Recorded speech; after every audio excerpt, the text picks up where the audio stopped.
नमस्कार दोस्तों, मेरा नाम है मोहित और आपका स्वागत है मेरे यूट्यूब चैनल पे। दोस्तों, आज हम लोग अपनी वीडियो सीरीज़ को कंटिन्यू करेंगे जो कि मैंने लारावेल 8 पे स्टार्ट की थी। और आज हम लोग डेटाबेस में वैल्यूज़ को इंसर्ट करना या फिर सेव करना सीखेंगे। और इसके लिए मैंने पॉइंट्स स्क्रीन पे लिख रखे हैं जो कि आप देख सकते हो। इस डेटाबेस में वैल्यू सेव करने के लिए हम लोगों को क्या करना पड़ेगा, हम लोग को पहले एक टेबल बनाना पड़ेगा, ठीक है। और उसके साथ एक व्यू बनाना होगा, एक कंट्रोलर बनाना होगा, एक राउट डिफाइन करनी होगी, ओके। और फॉर्म को वैलिडेट करना होगा, मतलब फॉर्म बनाना होगा और उसको वैलिडेट करना होगा। और उसके बाद हम लोग डेटाबेस में वैल्यूज़ को सेव कर पाएंगे। अब सेव डेटाबेस में वैल्यूज़ को सेव हम दो तरीके से कर सकते हैं। एक तो हम क्वेरी बिल्डर के थ्रू करें या फिर एक मॉडल बना के करें। तो मैं ये दोनों तरीके आपको बताऊंगा कि कैसे क्वेरी बिल्डर की हेल्प से आप इंसर्ट कर सकते हो या फिर आप एलोकेंट मॉडल की हेल्प से कैसे इंसर्ट कर सकते हो।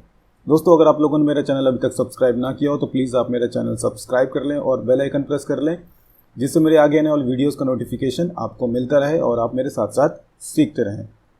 ओके, तो चलिए स्टार्ट करते हैं अपना ये प्रोसेस। इसके लिए पहले अपना ये लारावेल का जो प्रोजेक्ट है इसको पहले रन करा लेता हूँ। इसको मैं ओपन कर लेता हूँ CMD में।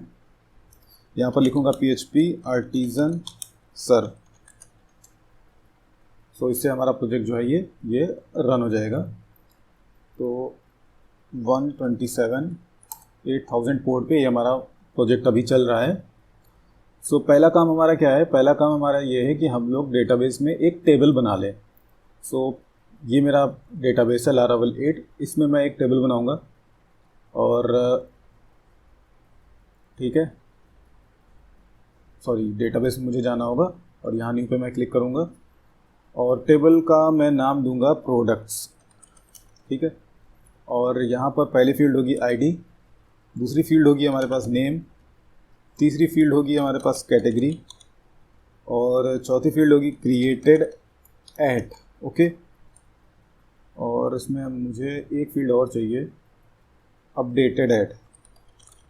जब भी हम टेबल बनाएंगे उस केस में हम लोग को ये दो कॉलम हमेशा देने पड़ेंगे, क्रिएटेड एट और अपडेटेड एट। ID इंटीजर होगी और ये होगी प्राइमरी की ऑटो इंक्रीमेंट, प्राइमरी की और ऑटो इंक्रीमेंट, ये हो गया ऑटो इंक्रीमेंट, ओके। नेम हमारा होगा वेरकेयर, इसको मैं 100 कैरेक्टर्स का ले लेता हूँ। कैटेगरी भी वेरकेयर ले लेता हूँ मैं, इसको मैं कर देता हूँ 50। ये होगा हमारा टाइम स्टैम्प और ये भी हमारा होगा टाइम स्टैम्प और इसको मैं दोनों को नल कर देता हूँ यहाँ पे, ओके। और इसके बाद मैं इसको कर देता हूँ सेव। ये हमारा टेबल अभी बन चुका है। नेक्स्ट अब हमारा क्या काम है? हम लोग को एक व्यू बनाना है। व्यू बनाने के लिए हम लोग को क्या करना होगा? व्यू हमारा जो बनेगा इसको मैं बंद कर देता हूँ अभी, रिसोर्सेज में, व्यूज़ में। तो यहाँ पर मैं एक व्यू बना लेता हूँ, उसका मैं नाम दे देता हूँ add product dot blade dot PHP, okay. इस व्यू में हम लोग अपना फॉर्म डिफाइन करेंगे। नेक्स्ट अब हमारा क्या काम है? नेक्स्ट हमारा काम है कि हम लोग एक कंट्रोलर बना लें, ओके। कंट्रोलर बनाने के लिए हम लोग क्या करना होगा? हम लोग कंट्रोलर जो बनाएंगे वो कमांड लाइन की हेल्प से बनाएंगे। तो CMD में हम लोगों को अपने प्रोजेक्ट डायरेक्टरी पे जाना होगा। तो मैं यहाँ अपने प्रोजेक्ट डायरेक्टरी पे हूँ लारावेल 8 पे, और यहाँ पर मैं लिखूँगा PHP आर्टिजन मेक कंट्रोलर, और कंट्रोलर का फिर हम लोग नाम देंगे। तो यहाँ पर मैं लिखूँगा प्रोडक्ट कंट्रोलर, ओके। ये हमारा एक कंट्रोलर बन जाएगा। अभी इसको देखना है तो ये हम लोग को मिलेगा ऐप में HTTP में कंट्रोलर्स के अंदर। ये हमारा हो गया प्रोडक्ट कंट्रोलर। अब हम लोग एक काम कर लेते हैं, पहले कंट्रोलर को व्यू के साथ कनेक्ट कर लेते हैं, ठीक है। तो इसके लिए हम लोग को क्या करना होगा? यहाँ पर हम लोग एक मेथड बनाएंगे, पब्लिक फंक्शन, और इसमें मैं लिखूँगा add product, okay, add product form, और यहाँ पर मैं कुछ लिख लेता हूँ ई, या भी नहीं, इसमें एक काम करता हूँ मैं, इसमें सीधे व्यू ही कॉल करा लेता हूँ, रिटर्न व्यू, और व्यू में अपने व्यू का हम लोग नाम देंगे। तो हमारे व्यू का क्या नाम है, add product, add product, product, okay, add product. अब हम एक काम करते हैं, यहाँ पर कुछ लिख लेते हैं, this is add product form, okay. So ये मैंने व्यू कॉल कर लिया है यहाँ पर, क्या कहते हैं, ऐड प्रोडक्ट फॉर्म में।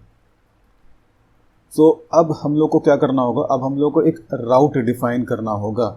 तो राउट कहाँ पर डिफाइन करेंगे, राउट डिफाइन करेंगे राउट्स में, web.php में। सो यहाँ पर लिखेंगे आपका राउट, ओके, गेट, और गेट के अंदर पहले पैरामीटर, फर्स्ट पैरामीटर पे हम लोग लिखेंगे URL।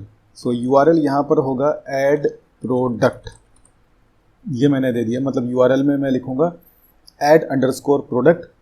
तो उस केस में हमारा ऐड प्रोडक्ट वाला फॉर्म ओपन हो जाना चाहिए। और इसके बाद हम लोग लिखेंगे यहाँ पर, पहले काम कर लेते हैं, यहाँ पर जो कंट्रोलर क्लास है उसको यहाँ पर यूज़ कर लेते हैं। तो यहाँ पर क्या लिखना होगा, यूज़ ऐप HTTP कंट्रोलर्स, और कंट्रोलर्स में हमारे कंट्रोलर का क्या नाम है, प्रोडक्ट कंट्रोलर, ओके। सो ये हो गया हमारा प्रोडक्ट कंट्रोलर। अब इसके बाद हम लोग इसको ऐसे लिखेंगे, product controller colon colon class, और सेकंड पैरामीटर, इस सॉरी पैरामीटर नहीं, ये जो एरे है ना, ये एरे, इसकी फर्स्ट इंडेक्स में मैंने प्रोडक्ट कंट्रोलर क्लास लिख दिया, और सेकंड इंडेक्स पे मैं मेथड का नाम लिखूंगा। सो हमारे मेथड का नाम क्या है, ऐड प्रोडक्ट फॉर्म, ओके। सो अब क्या हुआ, इस URL पे प्रोडक्ट कंट्रोलर का ऐड प्रोडक्ट वाला फॉर्म कॉल होगा, और प्रोडक्ट कंट्रोलर के ऐड प्रोडक्ट फॉर्म पे मैंने ये ऐड प्रोडक्ट वाला व्यू जो है वो लगा दिया है, ओके। सो अब इसको एक बार चला करके देख लेते हैं। सो यहाँ पर मैं लिखूँगा लोकल होस्ट, सॉरी 127.8,000, और यहाँ पर मैं लिखूँगा ऐड प्रोडक्ट, ओके। सो ये देखिए यहाँ पर ये टेक्स्ट आ गया, this is a product form, okay.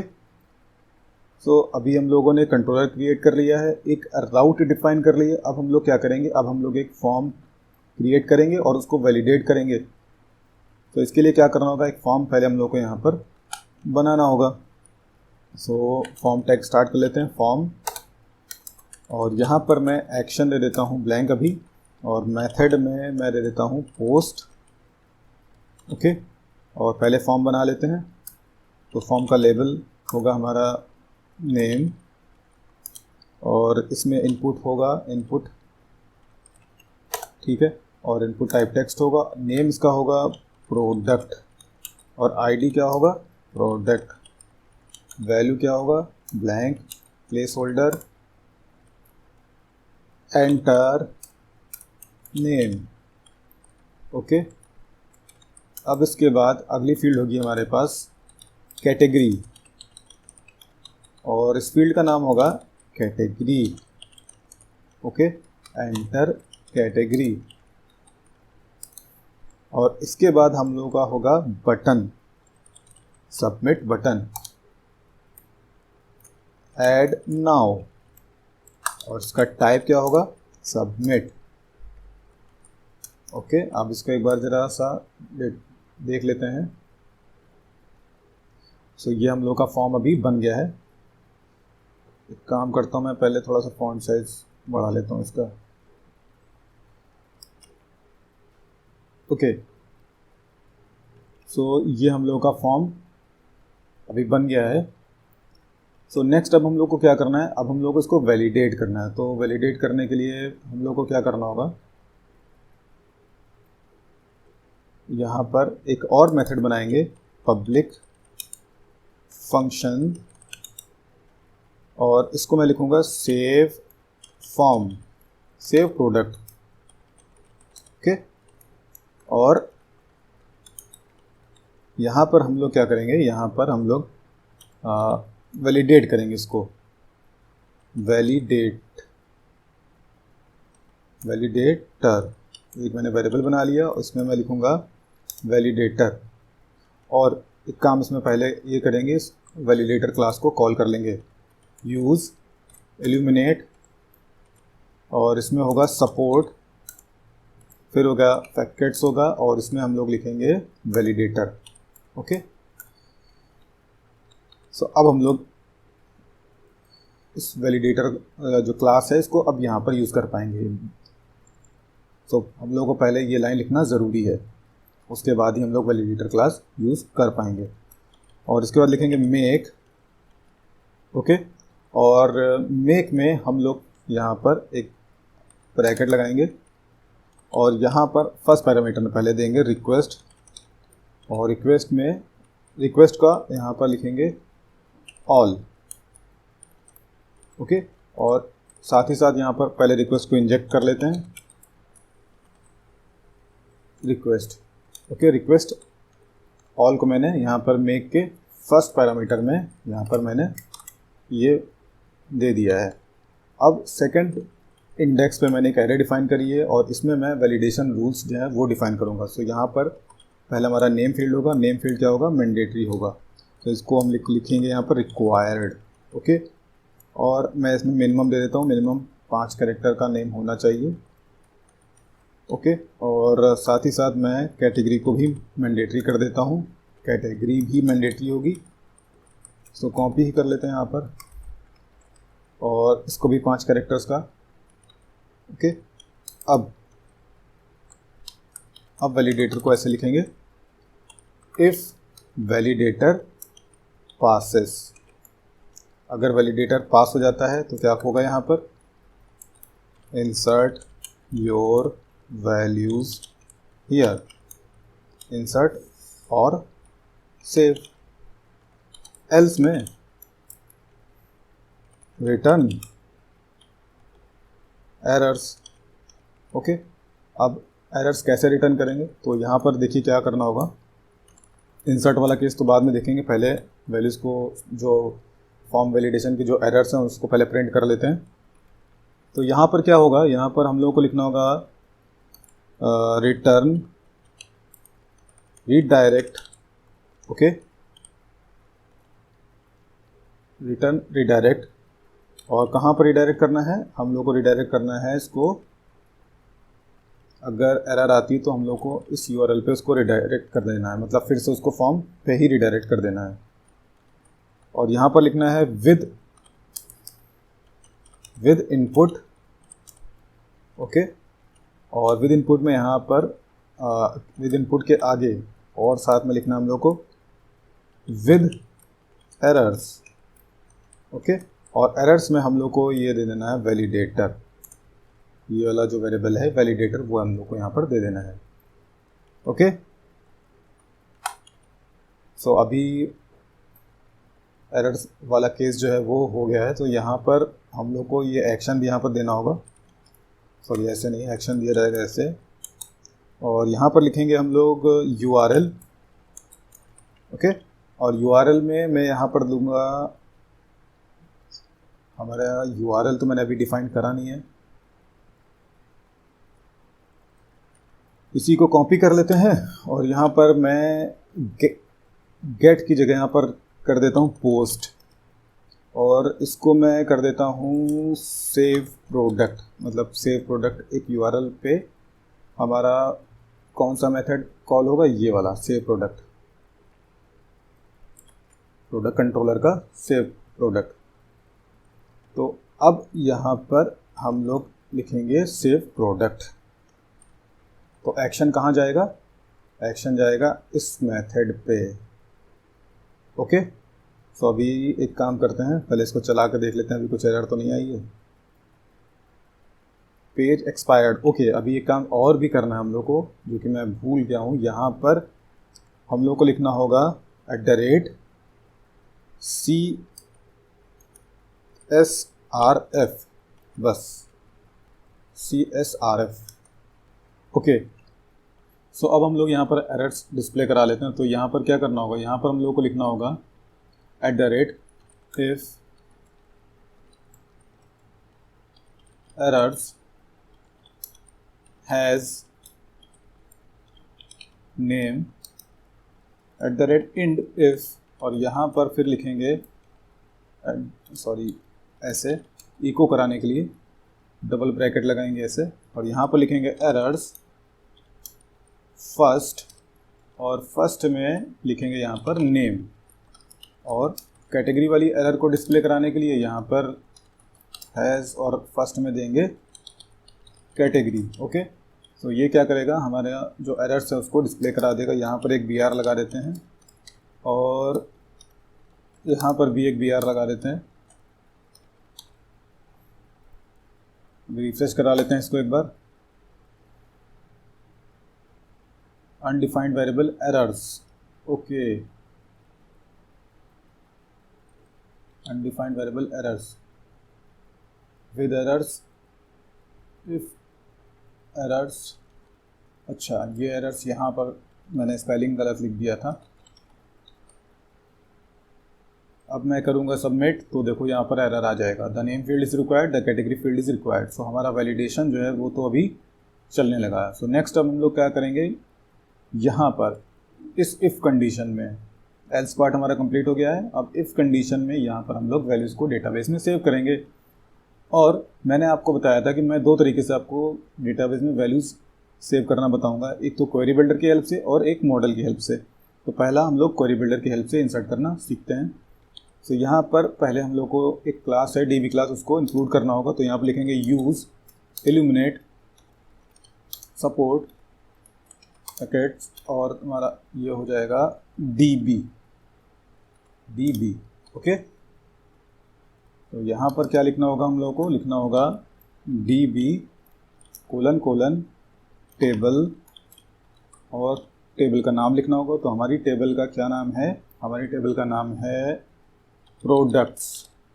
Okay, और इसके बाद यहाँ पर लिखेंगे इंसर्ट, और इंसर्ट में हम लोग एरे बनाएंगे, और एरे की इंडेक्सेस पे हम लोग पूरा जो वैल्यू है उसको डाल देंगे। सो यहाँ पर नेम इंडेक्स पे हम लोग देंगे, हमारे फॉर्म में क्या है, रिक्वेस्ट का नेम, ये हमारे फॉर्म की वैल्यू हो गई, और ये हमारा जो हो गया ये हो गया डेटाबेस के कॉलम का नाम। ओके, फिर यहाँ पर कॉमा लगाएंगे, और अगली फील्ड हमारी क्या होगी, कैटेगरी।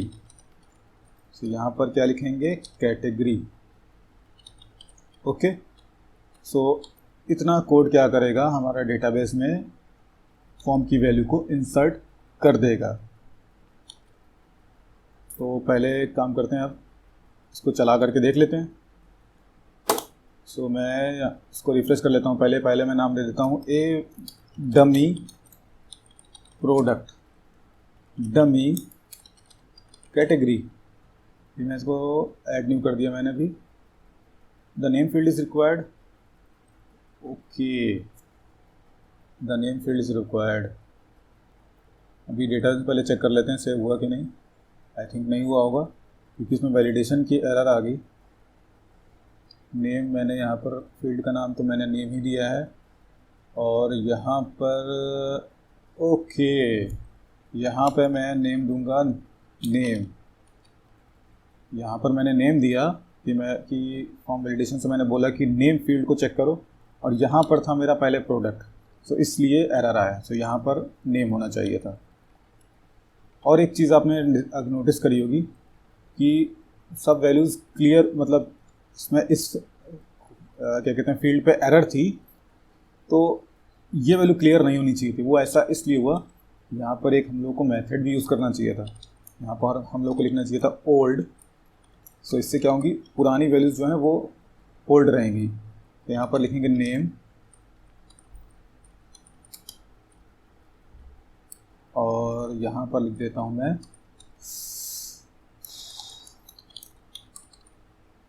Old category. ओके, सो अब पुरानी वैल्यू होल्ड पे रहेंगे। मैं जैसे यहाँ पर कुछ दे देता हूँ और कैटेगरी वाला फील्ड मैंने फिर से दे देता हूँ।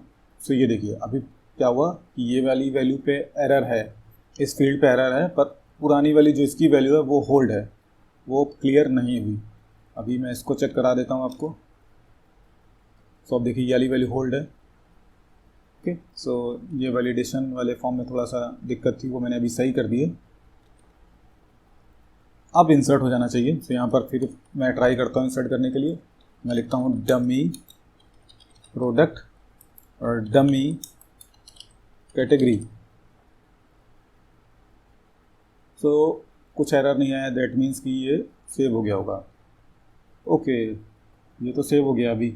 अच्छा, एक चीज़ आपने देखी, क्रिएटेड एट और अपडेटेड एट यहाँ पर ब्लैंक आया। वो ऐसा इसलिए आया क्योंकि मैंने क्वेरी बिल्डर क्लास का यूज़ करा और यहाँ पर मैंने क्रिएटेड एट और अपडेटेड एट की कोई वैल्यू नहीं दी।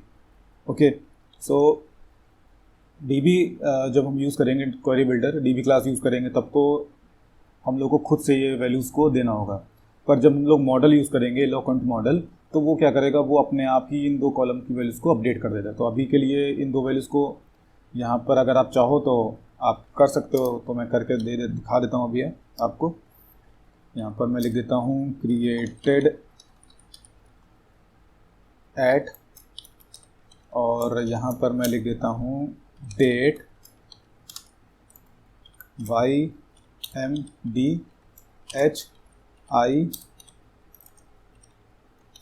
ओके, और अपडेटेड वाला ब्लैंक रहने देते हैं अभी, क्योंकि हम लोग तो अभी इंसर्ट ही कर रहे हैं।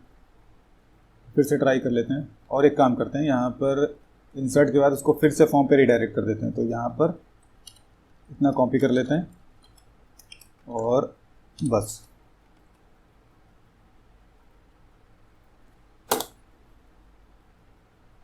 Created at, unexpected created at, comma नहीं लगा यहाँ पर यार।